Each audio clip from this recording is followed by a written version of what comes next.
despierto esta noche pensando en ti. Estoy despierto ahora pensando que fui un hombre hueco que no quiso ser el cubo del pozo que calma la sed. Llamo a mis amigos del viejo café. Hablemos, bebamos de aquel elixir. Bebamos, hablemos de aquel buen vivir. Quiero olvidar que ya no tengo fe en aquellas bellezas que tú hacías creer. Llamo a mis amigos del viejo café. Bebamos, hablemos de aquel buen vivir. Bebamos, bebamos, me olvido de ti. Estamos aquí con Jaime Pérez. ¿Cómo estás? Pues muy bien, muy contento de verte. ¿Y tú? Pues yo también estoy genial. Venimos después de un tiempo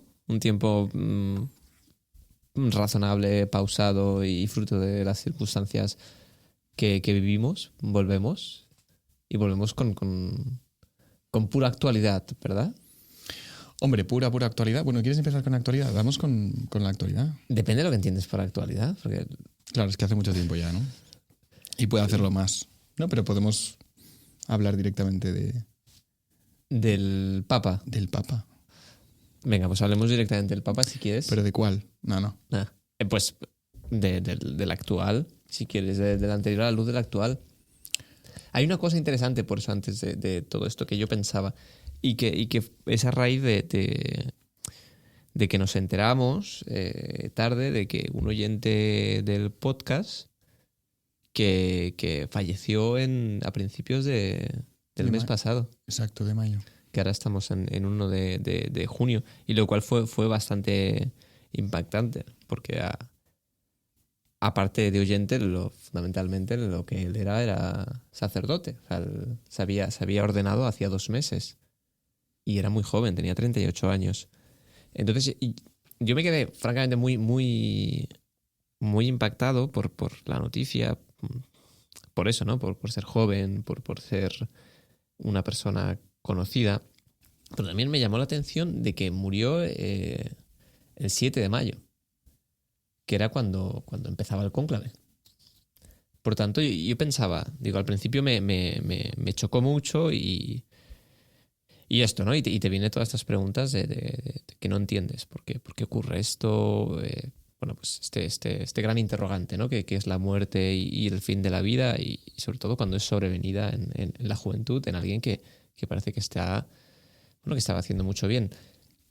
Pero luego pensé, ostras, Vamos a decir quién es, ¿no? Javi Prieto. Javi Prieto, sí, perdón. Que fue un oyente de los primeros 3 que tuvimos en España, y además nos escribía por Instagram, nos trataba muy bien. Él estaba en el seminario entonces. Uh-huh. Y llegamos a hablar bastante con él. Él grabó con Extremo Centro, en el podcast de Extremo Centro, justo después de que grabáramos nosotros, o sí, relativamente después. Sí.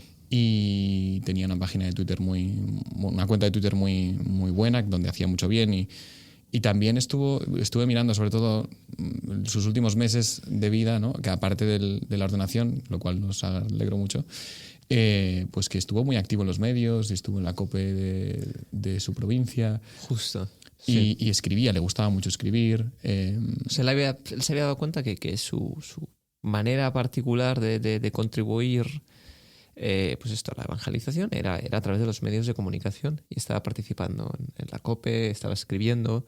De hecho, nos enteramos tarde porque yo, mirando en el debate, vi que ponía un obituario, sí, un recuerdo bastante bello.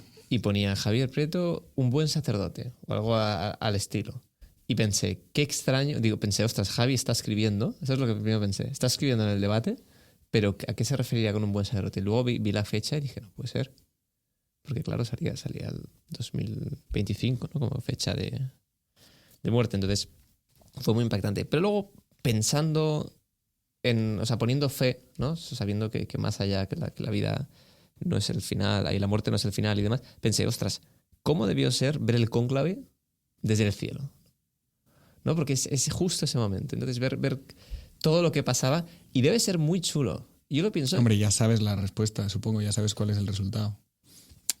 puedes saber cuál es el resultado, pero en el fondo no deja de ser trepidante, ¿no? Porque al final el cónclave, en el fondo, es el Espíritu Santo que Sopla. que sopla, pero los cardenales tienen que decidir. Entonces, y tú sabes lo que está pensando cada cardenal, estás viendo si se deja inspirar o no se deja inspirar, y de alguna manera estás tratando, ¿sabes? Ya te estás frotando las manos y hace falta rezar un poco, interceder. Claro, desde el cielo. estás, venga, vale, sí, dale. Entonces debe ser súper interesante porque estás dentro del cónclave, sabes exactamente lo que piensa todo, sabes sus debilidades, sabes...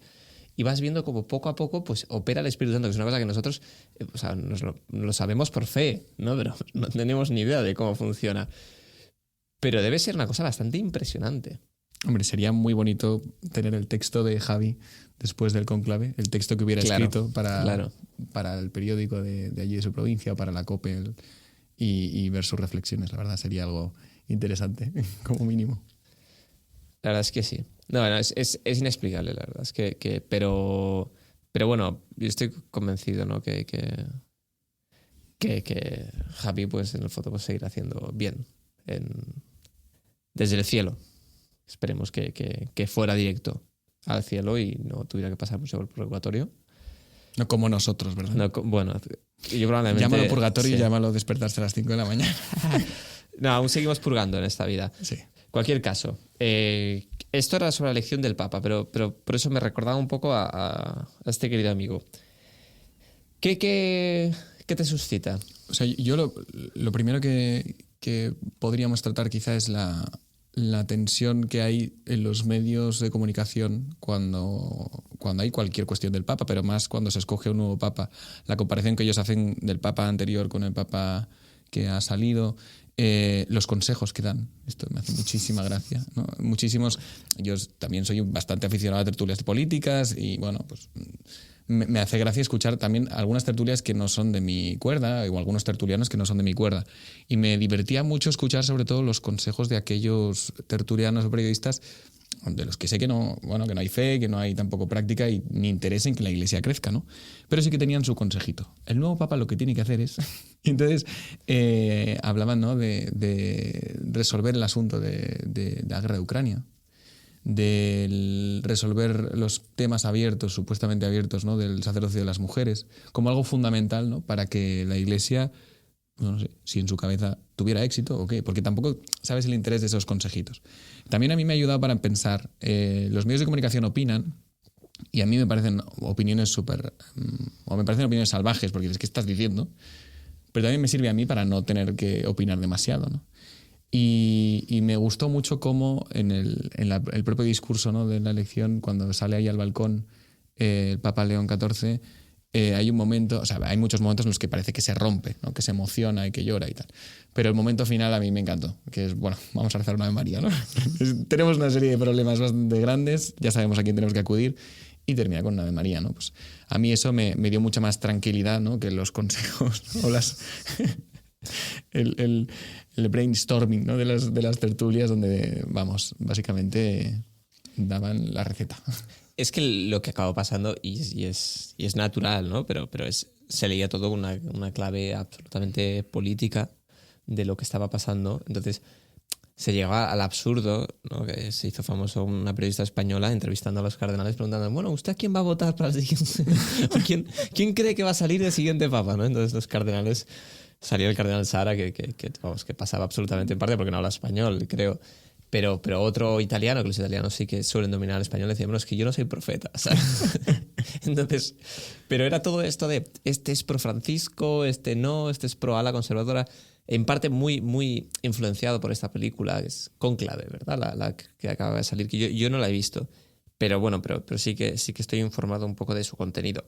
Y al final era esta idea, ¿no? Era limitar el proceso del cónclave solo a un aspecto, a una dimensión puramente humana, en la que hay luchas de poderes y tal, que obviamente, al ser una dimensión humana, eso opera de alguna manera en los cónclaves, pero no es lo único. Es que esto es muy importante. Es decir, el periodista cuando juzga la vida de la Iglesia, la jerarquía de la Iglesia como algo puramente político, no se equivoca del todo. Hay política, claro que sí. Y hay politiqueo y hay tensión por el poder.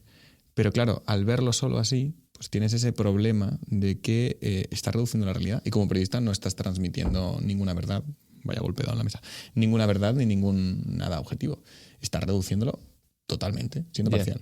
Ya. O sea, eso es cierto que es un tema, lo único es que no se puede ser, y es difícil cubrir bien esos eventos, pero no es el único tema, ¿no? Es decir, lo que no puedes hacer es asumir que la decisión del Papa va a ser solo una cuestión puramente de un programa político.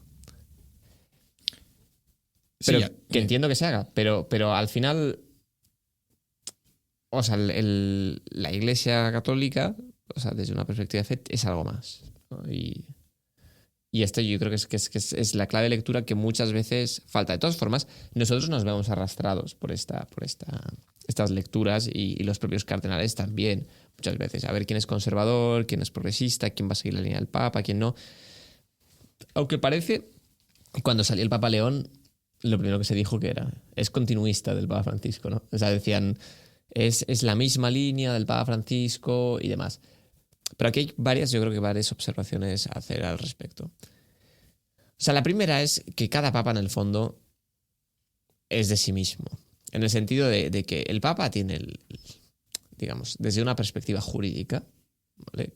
Tiene el poder absoluto dentro de la Iglesia. Entonces, no se ve necesariamente vinculado por su sucesor. Se ve vinculado a lo que él quiera estar.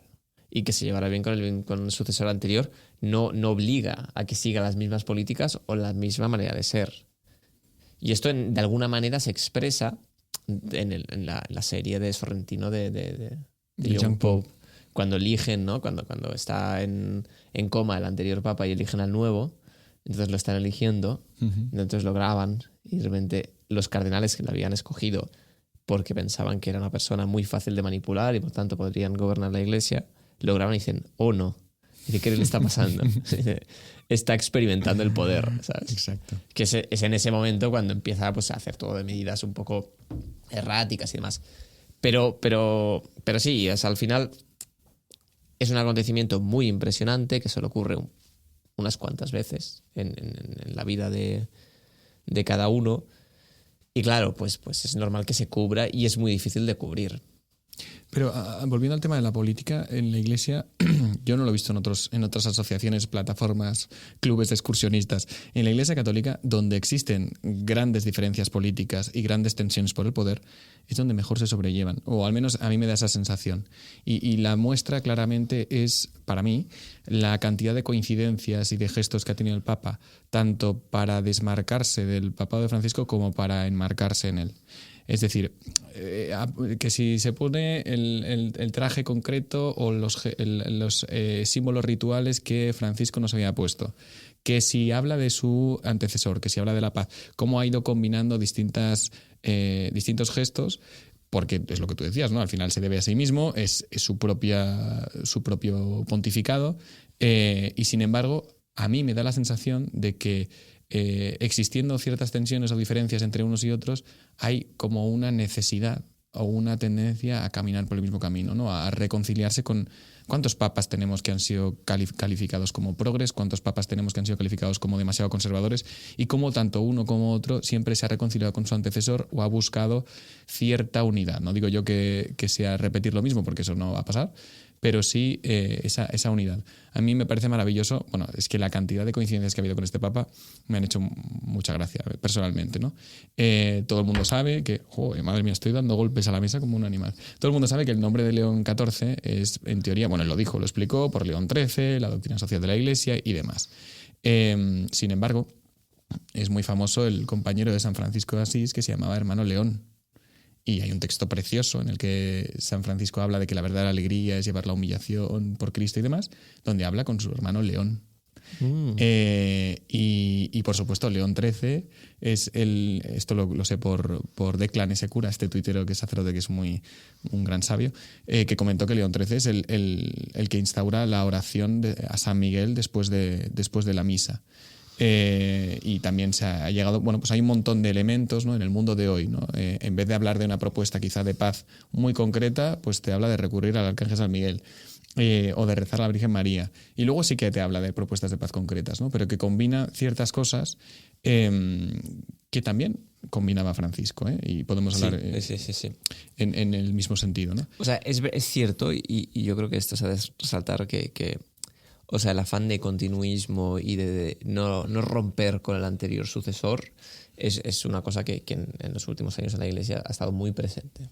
Es verdad que si te vas al medievo y demás, te puedes encontrar algún papa pues más problemático en ese aspecto, ¿no? Incluso un papa, ahora no recuerdo el nombre, que desenterró al otro papa y lo juzgó, al sucesor anterior. Pero es verdad que, claro, al final hay muchos titulares, conforme si uno es más progresista y conservador, no, pero el Papa Francisco siempre fue... o sea, siempre buscó también buscar líneas de continuidad con Benedicto XVI, a pesar de que algunas cosas que hizo Benedicto XVI él las deshizo, pero siempre, bueno, obviamente pues su funeral lo celebró, habló muy bien de él y demás, ¿no? O sea, siempre se trata de poner en valor lo que ha hecho el anterior, de que es un acento distinto dentro de la propia Iglesia, que son maneras distintas de hacer. Y León pues ha hecho lo mismo. Sí, evitar la ruptura incluso cuando quieras corregir, ¿no? Esa idea evangélica de la corrección fraterna, ¿no? De corregir pero siempre cerca, ¿no? Si es que quieres corregir algo, claro. Estamos hablando aquí de que en una iglesia donde hay tensiones y diferencias constantemente, para mi gusto, y ahora estoy hablando en mi opinión, se sobrellevan mucho mejor que en otras instituciones o en los partidos políticos, por ejemplo, ¿no? Y donde en la iglesia, por supuesto, hay puñaladas y, por supuesto, hay ambiciones y movimientos políticos. Sin embargo, esa no es toda la realidad, ¿no? Eso no resume toda la realidad de la Iglesia. Y estaría bien que tampoco resumiera la realidad de los partidos políticos y la realidad de otras instituciones, ¿no? Pero en la Iglesia sí que lo tengo mucho más claro que en otros lugares. ¿Qué te sorprendió la elección de este Papa? A mí, no, a mí me sorprendió, es que no había seguido nada, ni siquiera había hecho porra de esto que hacían algunos porras sobre qué papa iba a salir, ni siquiera había visto la web esta de Oxford, unos periodistas que hicieron una web con todos los cardenales papables, su orientación política, con declaraciones que habían dicho, con respecto a temas sensibles, desde el sacerdocio de mujeres, del aborto, bla, bla, bla. Y no había mirado nada. Cuando vi quién era... me sorprendí un poco, busqué la biografía, vi a ver si los medios lo catalogan como conservador o progresista. Vi las dos versiones, me hizo mucha gracia, porque ya estaban los periodistas de Antena 3 diciendo, uy, este va a ser conservador. Uno decía, no, pues va a ser progresista. Y de repente en internet, en periódicos de Latinoamérica decían que era conservador, otro decía que era progresista. Y digo, bueno, ya empezamos bien. Y luego me gustó mucho que fuera matemático. Dije, ostras, qué guay. Matemático, agustino, todo eso me iba haciendo gracia. Y luego ya con el nombre de León... la oración de San Miguel, a quien le tengo especial devoción, pues bueno, voy viendo como gestos que me han acercado al Papa sin conocerle. Sin preocuparme mucho por su elección. Eso es positivo. Yo creo que una cosa importante de este tema es que al final el Papa es un representante de Cristo en la tierra y demás, y no se ha de alejar de esta idea, ¿no? O sea, es un medio de acercarnos a esto, a la Iglesia, a Cristo, pero no hay que evitar caer en la papolatría, ¿no? ¿Es el término? Papolatría. No tengo ni idea. Pues es algo así. O sea, la idea de poner al Papa en el centro de la Iglesia cuando en realidad es Cristo técnicamente el centro de la Iglesia. Entonces, yo creo que hay que leerlo todo en ese sentido. Dicho esto, pues habrá papas que te llegarán más, papas que te llegarán menos, ¿no? Con sus gestos, con su manera de ser, con aquello a lo que le ponen más importancia en su papado. O sea, con Benedicto XVI, yo obviamente, no sé si lo he dicho alguna vez, pero vamos, no tengo problema en decirlo, a mí me parecía un papa absolutamente iluminador. O sea, sus discursos, su manera de detectar lo esencial en cada cuestión, su propia idea del papado que tenía, ¿no? Él estaba pues convencido que lo que tenía que hacer era pues restaurar la fe en la Iglesia, poner a Cristo en el centro, todas estas cosas que se desprenden de sus textos y que quizá él pues su manera de ser era más cohibida, más tímida. O sea, seguro que el Papa Francisco a mí me parecen súper impresionantes. O sea, a mí me llegaba mucho y era un papa con el que yo pues esto, pues estaba muy en sintonía. Con el anterior papa me costaba más entender por esto, por sus gestos, pero dicho esto, pues era también pues esto, un representante de Cristo en la Iglesia. Pero bueno, cada uno tiene su digamos que cada uno llega más a un público que a otro, y eso hay que aceptarlo, con la figura. Sí, totalmente. Sí, y todo el mundo reconoce que el Papa Francisco tenía más acceso al el extrarradio de la Iglesia, ¿no? Lo que estaba fuera, y algunos dentro pues podían sentirse o preferían sentirse o se veían quizá menos cuidados o menos, bueno, atendidos, yo qué sé, tampoco... Yo lo que veo es que la crítica, o sea, lo hemos hablado muchas veces y lo hemos comentado muchas veces, Miguel Ángel Quintana Paz siempre habla mucho de este tema de si se puede criticar a un papa o no siendo católico, y entonces habla de Dante, pero ojo, Dante no es santo, y nosotros, bueno, tampoco, pero la cuestión es que yo creo que la crítica a un papa hay que medirla en esto que decías tú, ¿no? Tienes que medir lo que es la crítica teniendo en cuenta que es el representante de Cristo en la tierra y teniendo en cuenta que estamos en la Iglesia, ¿no? Y no es una evaluación profesional ni es una valoración de Google, ¿no? Estamos hablando aquí de algo muy serio y las críticas a veces no lo son tanto. Bueno, sobre todo lo que tiene que tener una crítica en general, yo creo que cualquier ámbito es buena fe, ¿no? Es decir, si la crítica surge de buena fe y uno hace un ejercicio de prudencia y dice, bueno, esto en concreto yo considero que se podría haber hecho mejor, yo creo que no tiene ningún punto negativo, porque más que nada, porque todo el mundo es humano, todo el mundo se equivoca y no es destructivo. O sea, es decir, mira, yo creo que en este aspecto podría haber sido, tú mismo te puedes equivocar en la crítica, pero bueno, si es desde la buena fe y desde tratar de mejorar las cosas, a mí me parece que la crítica en general, o sea, no hace falta que vayas todo el rato machacando con esto ni demás, me parece que se puede articular, ¿no? Eso de Santa Catalina de Siena fue al Papa y le echó bronca, ¿no? Claro. Entonces dices, vale, sí, pero Santa Catalina de Siena lo hizo de buena fe, lo rezó, tal, o sea, digamos que tuvo sus garantías interiores de que eso se estaba haciendo bien, ¿no? Entonces, eso no implica que cada cosa que a ti no te guste del Papa tengas que decir, es que esto está necesariamente mal porque a mí me gusta. Yo creo que quizás eso no contribuye. Bueno, lo puedes decir. La finalidad es que al final, si tú vas a ver al Papa a decírselo o si tú buscas la crítica para ayudar, pues hay contextos y contextos. No es lo mismo publicar en Twitter un tuit enfadado que publicar un artículo tranquilo y moderado y razonable. Claro. No es lo mismo ser un cardenal que ser por un crío ejemplo, de 18 años. Ocurría mucho con Andrés Papa que en cuestiones jurídicas de procedimientos canónicos pues se saltaba cuestiones que desde el derecho sean mucha importancia, ¿no? Por ejemplo, no se puede, principio non bis in idem, no se puede juzgar dos veces una cosa. Pues esto, como el Papa Francisco, bueno, el Papa es soberano, pues puede volver a juzgar otra cosa. Esto era una crítica que desde la buena fe y desde un ámbito constructivo se podía hacer, señalando que hay cosas, bueno, que hay gobiernos mejores, ¿no? Hay maneras de gobernar que son mejores. Y a mí eso me parece correcto. Y dicho esto, ningún papa se puede de alguna manera eximir de esta crítica. No es una cuestión de que solo hay algunos que lo hagan mal y otros bien. O sea, eso le pasa absolutamente a todos. Todos. Es que gobernar es muy difícil. Gobernar es súper complicado. Y luego hay que acudir al primer papa de todos, que es San Pedro. Si uno se lee el Evangelio, se da cuenta que San Pedro, o sea, pocas veces hace cosas bien. O sea, Cristo lo corrige constantemente. Porque esto es una persona pasional que intenta hacer las cosas bien, pero se equivoca, ¿no? Es el que corta la oreja al legionario romano y Cristo tiene que... Bueno, esto está mal, entonces lo tiene que arreglar. O Cristo le dirige probablemente unas palabras basuras que hay, ¿no? Apártate de mí, Satanás. Tus palabras no son de Dios, sino de los hombres, tal. Claro, le dice cosas muy duras. Por tanto, pero eso es importante para saber de que el representante de Cristo en la tierra se puede equivocar, pero eso no es lo fundamental ni lo esencial, ¿no? Y si no, la Iglesia no estaría, porque el ser humano, pues todos somos miserables. Si lo fundamental y lo esencial es que Dios está detrás, y eso es lo que uno se tiene que atender. Aunque uno no está de acuerdo con quizá políticas concretas o manera de entender o de gobernar, en el fondo, al final, es un representante, se puede equivocar, te puedes equivocar tú también en tu crítica, pero lo importante es lo que está detrás, ¿no? Lo que hay detrás de todo esto.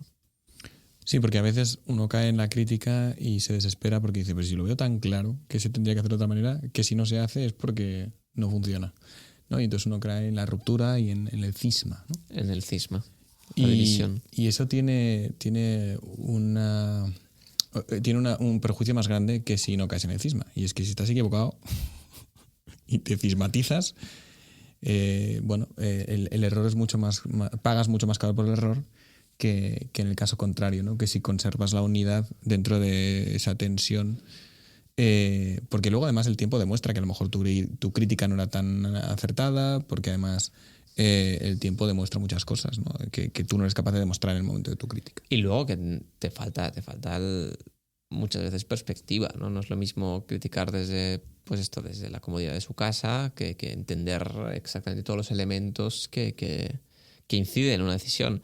Entonces, por eso la crítica tiene que tener este elemento de buena fe, estar abierta a la verdad y a equivocarse y demás. O sea, porque tú mismo, tu visión es súper limitada a tus circunstancias concretas, a lo que has vivido, a lo que has estudiado, a tu manera de ver las cosas. Por tanto, o sea, ya eso se ha de tener en cuenta a la hora de desesperarse por estas cosas. Dicho esto, no sé por qué le he dado tanta incidencia a esto. El Papa León XIV de momento no ha tenido nada que es... Ninguna polémica. Bueno, polémica. Apartó una bandera que se ve que era multicolor, pero no estaba claro si era LGTBI o apartó, digamos, pasó de largo de una bandera. No, pero esto es buscar... O sea, yo he visto el vídeo, esto es buscar polémica.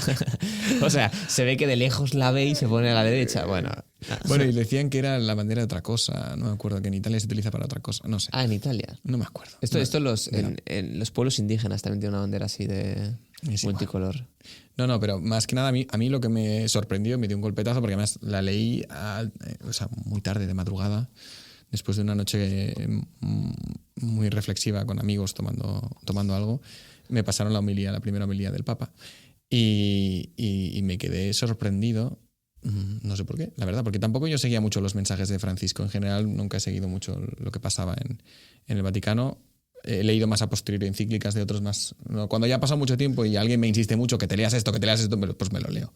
Pero nunca leo lo último que ha hecho el Papa, ¿no? Pero sí que me lo pasaron y leí la homilía y me sorprendió mucho que hablase, por un lado, de un tema bastante humano, ¿no? Que es el sentido de la vida, ¿no? Y hoy en día se ve claramente que falta un rumbo, que es lo que comentábamos en el primer podcast de este curso, de esta temporada. Y hablaba de cómo se ha menospreciado la fe como una mentira. Dice, cuando el resto de la gente tiene otras seguridades que son todavía más mentiras, ¿no? La tecnología, el dinero, el éxito, el poder, que es algo que parece muy típico, ¿no? Pero él señalaba mucho que el sentido estaba en Jesucristo, que es nuestro único Salvador, ¿no? Y dices, bueno, claro, por un lado va al terreno que todo el mundo puede entender, que es mi vida no tiene sentido. Por otro lado, te señala la solución en algo misterioso, un poco dogmático si quieres, Jesucristo. Pero a mí me ayudó mucho y pensaba, pues si tengo algún amigo o algún conocido que escucha este mensaje de fuera de la iglesia, también puede entenderlo, ¿no? Y luego puede ser que su sentido de la vida no sea Jesucristo, pero entiende que para mí es el equivalente y quizá mucho más profundo que el suyo, ¿no? Y nada, me gustó esa combinación de esas dos facetas, aunque la homilía habla de más cosas, pero a mí es lo que se me quedó. Pues esto es importante, Jaime, que uno saque... La otra cosa muy cachonda es que me enteré de que era agustino y pensé, ostras, yo llevo explicando este curso por circunstancias en clase, la reforma de Lutero, que era agustino. Y entonces me hizo gracia porque llevaba mucho tiempo leyendo un libro que se llama La Reforma, sobre Lutero y demás. Y bueno, como Lutero empezó, el viaje que hace a Roma, en el que se cuenta que se escandalizó, pues es mentira. O sea, parece que no se escandalizó por nada. Simplemente fue a Roma, mandado por su superior de la orden de los agustinos, para intentar arreglar un conflicto que había dentro de la orden entre los observantes y los conventuales. Unos eran los más rigurosos y otros eran más relajados. ¿Sabes de cuáles era Lutero? No. Bueno, o sea, contraintuitivamente voy a decir que era de los más que era de los más conservadores, ¿o no? Exacto. Riguroso hasta más no poder. O sea, es verdad que yo también me he leído la biografía de Maritain, que es un católico que le da mucha caña y no sé hasta qué punto dice verdad, pero dice cosas como que se le olvidaba leer el breviario, las oraciones que hacen los sacerdotes cada día y se las acumulaba al final de la semana, todas. Pero bueno, sí que es verdad que estaba muy, muy, muy, muy autoexigido, ¿no? Por así decirlo. Y es curioso como en esos primeros momentos él va a Roma, a principios del siglo XVI, por intentar arreglar. Él no quería. O sea, se fía de su superior. Él quería que los observantes, los rigurosos, fueran la verdadera orden y su superior le dice que no, que necesitan llegar a un acuerdo y le pide como favor, fíate en esto, le dice, y vete a Roma a ver si consigues hablar con el Papa. Y no consigue hablar con el Papa.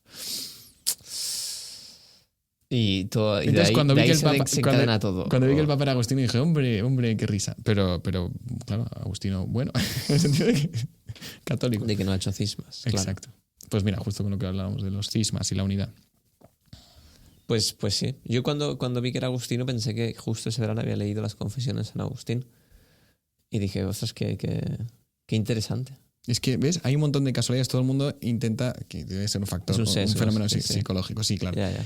Pero que Dios lo utiliza también, ¿no? O sea, uno de repente se siente próximo al Papa por el motivo que sea. Y a mí me han entrado ganas de leérmelas este verano, porque yo las dejé inacabadas en mi adolescencia. Es que hay dos versiones de las confesiones, digamos, entre nosotros. O sea, hay muchas. Pero traducidas al español hay unas que están traducidas tal cual, ¿vale? Y lo que pasa es que San Agustín era un profesor de retórica y es muy recargado en la manera en que se expresa constantemente. Entonces es una lectura complicada de hacer. Y luego hay una versión que se ha popularizado más, que es una traducción de un sacerdote que lo que hace es, de alguna manera, pues depurar este estilo. Entonces, ¿Tú cuál recomiendas? a ver, yo me leí la del sacerdote, me pareció muy chula. Lo que pasa es que luego me enteré que había capítulos que no estaban dentro.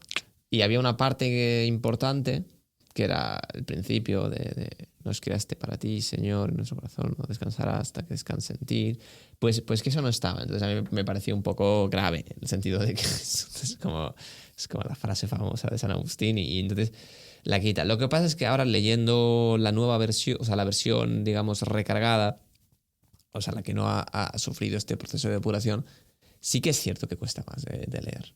Y hay capítulos que están muy pensados para momentos concretos, o sea, son respuestas teológicas a problemas de la época que en la actualidad no tiene mucho sentido porque no son polémicos. Entonces hay capítulos que son complicados de leer, que este sacerdote los quita directamente. Dice, esto no hace falta porque te va a hablar de cómo se creó el mundo, el Génesis y demás, que en el fondo estaba respondiendo a una secta de esa época que en la actualidad no tiene ninguna vigencia ni nada.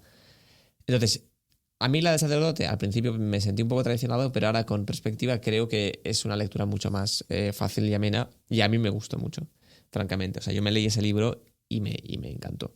Pensé, ostras, esto es buenísimo porque además o sea, no parece que sea el siglo IV después de Cristo. O sea, parece que sea totalmente actual. En parte por cómo está escrito también. Pero todas las consideraciones de San Agustín, todo lo que va pensando, su lucha interior por la conversión. O sea, es que parece que sea una persona de hoy en día. O sea, es decir, son los mismos problemas. Sí, a mí me llamó la atención cuando leí esa primera parte, los pecados y la reflexión sobre los pecados, que me parecía muy actual. No entendía. Bueno, claro, tú piensas él habla de la comodidad, de la sexualidad, y habla de una manera que te suena muy actual, porque piensas que antes costaba mucho tener una relación sexual fuera del matrimonio, o costaba mucho irse a fiestas, y no costaba nada. Luego había más riesgo, quizá. Otra de las cosas es que él era... Claro, él formó parte de sectas, ¿no? Él era maniqueísta, además, pero él también era un astrólogo. O sea, él tenía una creencia muy arraigada de que a través de la astrología uno podía predecir el futuro. Entonces se pasa la primera parte de sus confesiones, que bueno, las confesiones, para quien no lo sepa, es la historia. Es una biografía de San Agustín, pero cuyo hilo conductor es una conversación con Dios. Es la conversación con Dios sobre cómo ha ido poco a poco transformándose su corazón para convertirse y en el fondo se llama confesión porque él se confesa ante Dios de todo lo malo que ha hecho, ¿no? Entonces este es el hilo conductor, por eso se prescinden de otros detalles que estarían en una biografía más convencional. Pero esto, ¿no? O sea, acabo de perder la idea. Estaba explicando de San Agustín, sí, se me ha ido. Estabas explicando que los problemas no son actuales. O sea, son actuales, pero no. Sí, no, Que pero habla de iba, problemas del momento. no, pero iba a decir otra cosa que se me ha ido. Así que era maniqueísta, ¿no? Por tanto. En sectas, las estrellas, astrología. Exacto, la astrología, el tema de la astrología, justo. Y Horóscopo. pues él creía en esos temas del horóscopo. ¿Te imaginas a San Agustín antes de ser santo? ¿Cómo puede ser tan Leo? Pues probablemente antes de convertirse, eres Virgo. Y yo soy... Que esa es una cosa que está súper extendida, ¿o no? San Agustín, no, Virgo, ¿no? Yo no puedo salir con... Pero está muy extendido, o sea, es lo primero... Yo lo escucho muchísimo de esto, de, tú que eres Aries, vale, claro, los Aries sois tal. Pues San Agustín creía en estas cosas. Y creía, y no solo eso, sino que era un tío que había estudiado muchísimo y demás. Y en las confesiones explica el momento en el que él se da cuenta de que esto no es cierto. Entonces, él dice que en una misma noche nace el hijo de una persona bien asentada de la zona, ¿vale? De esa época, un aristócrata que tiene un montón de gente que le sirve y demás, y a la vez nace el hijo de una de las personas que sirve, que vive en un sitio de mala muerte y demás. Entonces, reflexionando, pensó, claro, o sea, es decir, técnicamente, según los astros, estas personas van a tener destinos parecidos, pero es imposible que tengan destinos parecidos, porque lo que realmente condiciona su futuro, y ahí aparecía Karl Marx, es su clase social, ¿no? Pero ahí se desengaña de esta idea de la astrología. Dice, esto no puede ser, a pesar de que durante todas las confesiones varias personas le van diciendo, varios maestros suyos le van diciendo, esto no es serio y demás. Y él, a pesar de que reconoce que no lo es, de alguna manera pues sigue pensando que hay cierta vigencia en estas cosas. Pero es en ese momento, y claro, lo lees y dices, ostras, en la actualidad sigue súper expandido. Totalmente. Bueno, cuando reducir la realidad y buscar salidas fáciles es algo que incluso los católicos podemos producir. Bueno, es el sesgo de confirmación. Al final, uno busca que se confirme en ciertas cosas lo que uno quiere para su vida. Entonces va al horóscopo y dice, vale, pues ¿quién eres tú? Eres Aries. Vas a encontrar a no sé qué y tú dices, claro. O este día no hagas cosas de mucho esfuerzo porque no sé cuántos. Entonces tú ya piensas, vale, no puedo hacer muchas cosas de esfuerzo porque me pasará esto. Y si te pasa algo, dices, vale, es que es Aries. Entonces esto juega mucho con la manera en que somos, ¿no? Que queremos creerlo, y cuando quieres creer algo, muchas veces pues te condicionas para creerlo.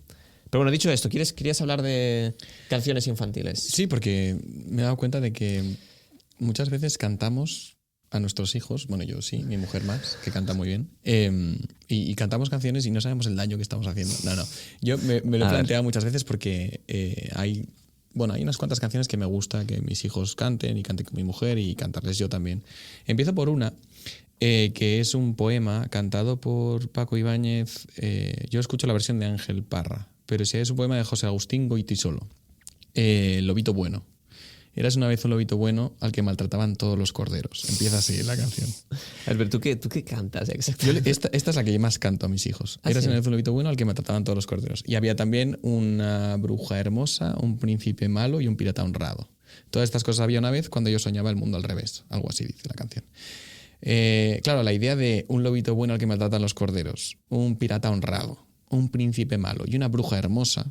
Es una inversión. Claro, pone una oposición de los cuentos tradicionales que tampoco son tan maniqueos, mira, hablando de maniqueos, de que lo bueno es bueno y lo malo es malo. Pero sobre todo nuestro Disney, nos ha transmitido una idea muy, muy clara de blanco y negro. Y muchos educadores o muchos padres hablan de que es muy bueno que los niños aprendan lo que es el blanco y lo que es el negro de manera muy separada y muy clara.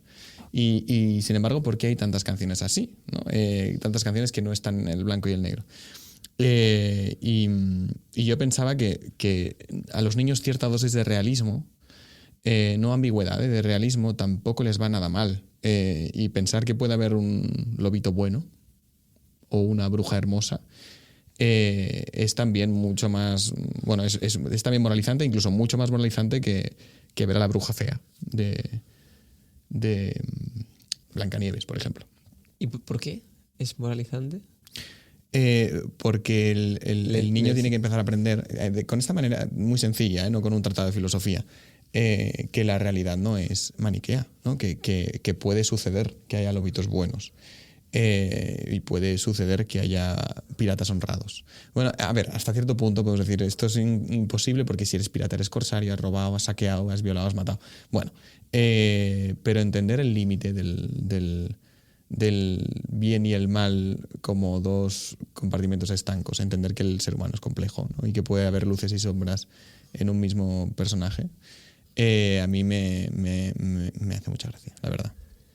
O sea, y no esto, es como... tú ya lo introduces con canciones infantiles. Bueno, que además dices, bueno, es que si te las hubieras inventado tú, Jaime, es tu teoría, es tu tesis de educar a tus niños a lo loco. No, es que son poemas que ya se han popularizado, son canciones tradicionales, yo qué sé. Pues, por ejemplo, el famoso Vamos a contar mentiras, tralará, por el Monte de las Sardinas. A ver, este simplemente busca generar un poco la gracia de decir cosas absurdas, ¿no? Yeah. Pero bueno, a través de la ficción tú estás creando mundos muy surrealistas. Pero en el ejemplo que he puesto de José Agustín Goytisolo es que lo absurdo, lo paradójico es moral, ¿no? El pirata honrado y el príncipe malo, el lobito bueno y los corderos maltratadores, ¿no? Que eso es lo que rompe un poco el esquema. Porque una cosa es que tu hijo sueñe con árboles de colores o con sardinas que van por la montaña. Y otra cosa es que sueñe con... un gobierno bueno. No, que sueñe con algo totalmente contradictorio en lo moral, ¿no? ¿Tú le cantarías canciones a tus vástagos, a tu hija? Yo canto muy mal, entonces es una cosa que está un poco fuera de... Pero bueno... no quieres ambigüedades. Patim, patam, patum. esta canción... Bueno, o sea, la del patufet, ¿no? O sea, esto es en catalán, ¿no? O más Sí, bueno, Garbancito, en castellano. Patim, patam, patum. No trapitxeu al patufet. Sí. O sea, esta le advierto de que tiene que tener cuidado con los seres diminutos de la calle para no pisarlo. Sí, no que en ese caso, el ser diminuto en la calle es una minoría. Es mi hija en concreto ahora mismo. Exactamente. Bueno, de hecho se ven muy reflejados. Lo debe cantar ella. Para que no... Sí. Claro. No, pues de momento solo esta canción, pero no, es que no le he dado tantas vueltas yo a este tema. Tú has estado pensándolo más. Bueno, tío, te traigo más canciones. A ver. La famosa de Estaba el señor Don Gato, sentadito en su tejado, cuando le vinieron nuevas que había de ser casado con una gatita parda, con una pinta en el rabo. Bueno, una raya en el rabo. Vale. Da igual. El caso es que el gato, el señor Don Gato, le dicen que se tiene que casar. ¿Vale? Y el gato de la alegría se ha caído del tejado. Se ha roto 7 costillas y la puntita del rabo. Entonces, a mí esta parte es la que mi hijo no quiere que cantemos, porque le parece muy violenta. Las costillas rotas no le gustan. Entonces, si puedes saltarte esta parte, entonces mi mujer se tiene que saltar esta parte. No sé hasta qué punto esto es educativo. Bueno, ya veremos. Ya veremos. En cualquier caso, espérate, porque es que ahora viene lo bueno. A ver. Le llevaron a enterrar, porque el gato supuestamente se muere del tortazo que se pega. Vale. Por la calle del pescado, la calle de pescaderías. Y al olor de las sardinas, Don Gato ha resucitado.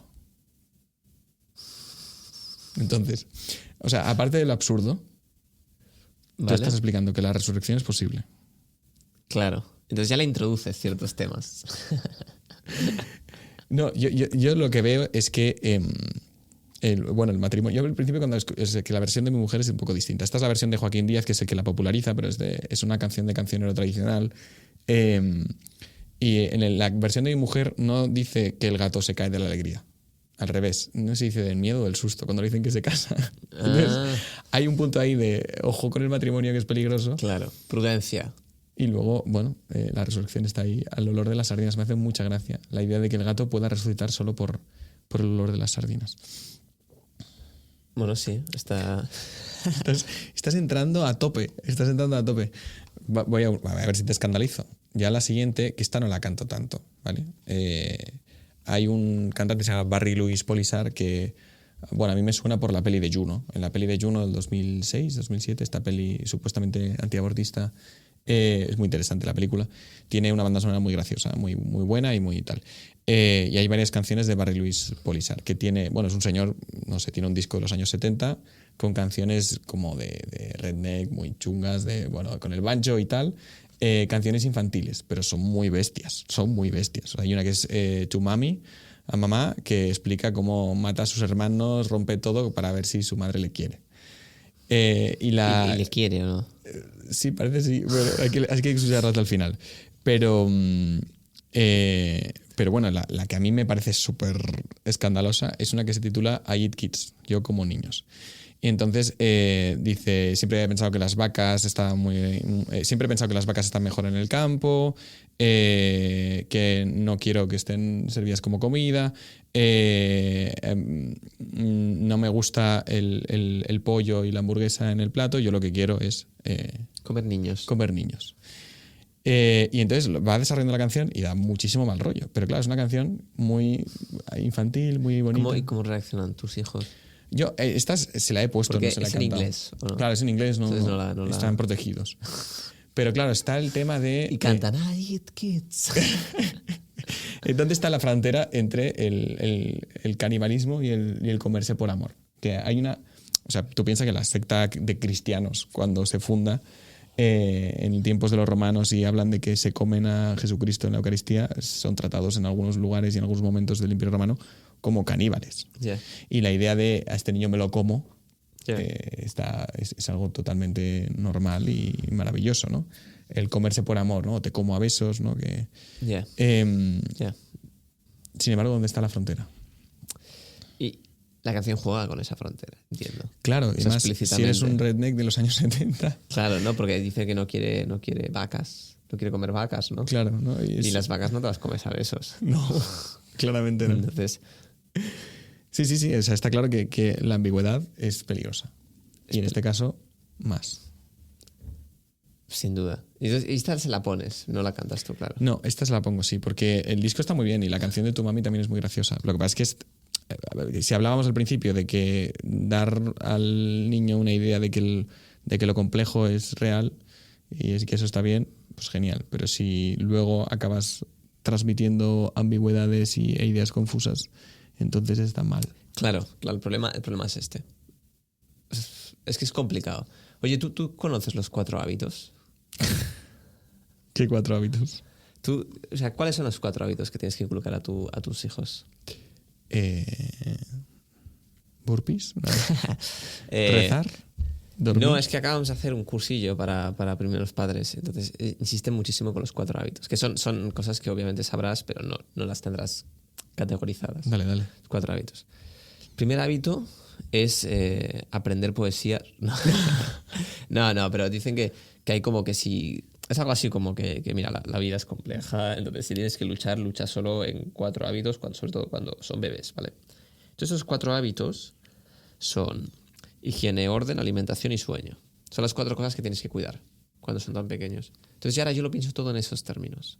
En plan, si no sirve para la higiene, el orden, la alimentación y el sueño, no me interesa. Entonces cuando tú pensabas en las canciones, pensaba, ¿pero dónde las ponen las canciones? ¿En qué momento ordenas tú las canciones? Antes de ir a dormir. No. ¿A qué sirven? Porque todo tiene que servir de alguna manera. Sí, por ejemplo, la del señor Don Gato va muy bien. En el coche la canta mi mujer muy bien cuando se pone muy nervioso mi hijo pequeño. Mi hijo pequeño que tiene meses se pone muy nervioso, se pone a llorar en el coche y mi mujer la canta y automáticamente se calla. Y mis otros 2 hijos la tararean un poco, le siguen un poco el ritmo de mi mujer. Y es cuando mi hijo mayor dijo, oye, la parte de las costillas y la parte de haberse caído del edificio, ¿podemos saltárnosla? Porque me da un poco de cosa. Y entonces por él censuramos esa parte. Y entonces sí que sirve, si quieres, para que haya cierto orden o incluso sueño en los viajes en coche. Sobre todo es en el coche que es más útil. Pero a veces también hay momentos de juego en los que el juego consiste en bailar una canción o ponerles una canción y hacer una coreografía. Esto también pasa. Pero porque la hacen en el cole, este tipo de cosas. Que debemos ir acabando. Acabemos, perdón. Hay que agradecer a Javi. Javier, muchísimas gracias por todo. Por organizarlo todo. Infinito. Sí. Que esto es el que se encarga que hace que la magia sea posible. Y nada, pues lo cerramos aquí. lo cerramos aquí. Muy bien, Luis. Hasta la próxima. Un fuerte abrazo. Despierto esta noche pensando en ti. Estoy despierto ahora pensando que fui un hombre hueco que no quiso ser el cubo del pozo que calma la sed. Llamo a mis amigos del viejo café. Hablemos, bebamos de aquel elixir. Bebamos, hablemos de aquel buen vivir. Quiero olvidar que ya no tengo fe en aquellas bellezas que tú hacías creer. Llamo a mis amigos del viejo café. Bebamos, hablemos de aquel buen vivir. Bebamos, bebamos, me olvido de ti.